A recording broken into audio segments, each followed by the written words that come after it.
And rushed. Man, speed it up fast. Speeds up that shit now. 10x. Yeah, man. Salute to Rock Boy and salute to all of the fucking content creators. Even like mentioning podcasters. Salute to Extra Gravy, Big Norm, and that guy McFly, aka Marlon Palmer. Yo, I was talking to the mans earlier. They were over here, and we were talking about podcasting and the game and stuff like that. And those guys have been podding just a little bit longer than us, fam. Okay, like 5. They're 5 years in too. Yeah. They started like maybe about 4 months before us, tops. You know what I'm saying? So it's good to like twins. Yeah, fam, and it's good to have conversations with people who've been doing this because it's like we see the trials and tribulations and it's hard to like. We had a real serious conversation about the ceiling. Okay, what's the ceiling of podcasting in the city or just in content general? creation or just anything? Like if you're a Torontonian or a Canadian who's trying to make it in the entertainment game, you gotta leave, fam. I'm sorry. I think, but I don't want to just get into that conversation all of a sudden, but like it just fucking was just so frustrating. Like, but you have to because there's it goes back to what I was saying. There's no real infrastructure here to make you make money. So I think I think it will get there. Like we're starting to see it, and as the world opens up, you'll see it more. Like places will open up. People are more accepting to them. Hopefully, if the rappers stop shooting up each other and doing all this other shit, but they start being receptive to the rappers and shit, and then other cities might catch on to it and do the same thing. Yeah. But yeah, fam, come on, it makes sense. We've seen it from all the artists that leave. They get a lot of more attention, they get buzzing, and whether they come back and bring it over here or whether it helps over here, like right now, yeah, it makes sense for you to leave, fam. No, we were having a conversation like we obviously Drake did that. He left.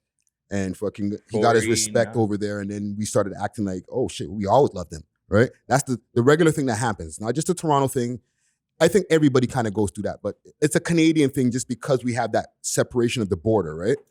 But Cardinal, same thing. He was doing his thing. He had his respect here, but when he caught this track with Akon, then it was like everything was on a whole different level. But I don't think everybody does that.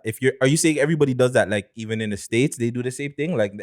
Because you go outside of your city or your little town, and then once you start getting respect, then they start respecting you in your little town. Nah, I feel like if you ever watch, and this is like a perfect example, go back and watch like Ludacris's first video, What's Your Fantasy, right? He had the whole Atlanta there, fam, in the background. This is true. But he was also signed, fam, like. But still, to have the whole city in the background, you don't see that a lot from like day one, like Toronto artists. You don't see that. Like they have the whole hood or somebody behind them. Like the whole city's not really behind them like that. You're right, because the independent guys, they're not signed. And when you look at their music videos, there's like 300 motherfuckers back there. I'm like, yo. The first time we saw Rowdy Rich, I remember, tell me if I'm wrong, Gucci, but it was, remember he was just singing. Yeah. And then there was a bunch of man behind him. And I don't know if the guitar guy was there, but like he was just freestyle singing. And then there's a bunch of people behind him. You don't see that here because people are not really supporting you like that. Yeah. Even Meek, I'm a boss.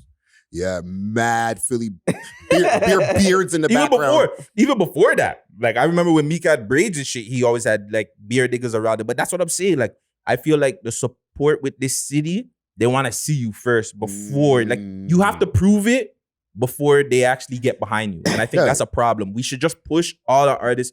It doesn't matter if it's from Chromas down to the Block Boys, down to the Lola Buns, whoever, fam. Like we have to promote everybody. It doesn't matter because that's the way the city will evolve. Yeah.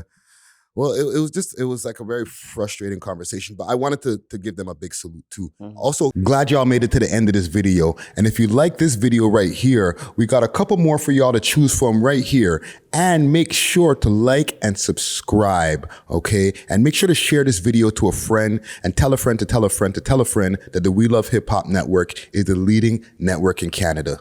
Cheers!